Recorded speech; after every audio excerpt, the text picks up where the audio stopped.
Good afternoon guys, kayo mga ka-explore. Ito mayroon dito bumaliktad na kotse na X-Trail silver. Ito ngayon lang po ito dito po sa Barangay Bakaking, ito sa May Norte. Ito po ayun ka-explore, kadadaan ko lang ngayon. Ito pabaliktad lang ito. May batang sakay ito, tsaka babae yung driver. Ayan guys, may rescue naman kaagad na mga dumating. Kaya ingat-ingat tayo dyan mga ka-explore. At December 24 ngayon, ang oras po natin ay alas 4:25 ng hapon. December 24 po tayo ngayon, Sunday.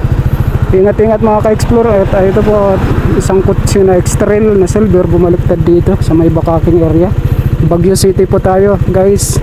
Ito pababa siya, ito pababa, palusong ito. Ito bali pababa siya, tumama sa gutter, siguro medyo mabilis pababa niya, nawalan siguro ito ng preno. Yan mga ka-explore, nandito yung mga rescuer ng Baguio. At may dumating na rin na ambulance. At ingat-ingat tayo mga ka-explore. December 24 tayo ngayon. Ayan, magandang hapon.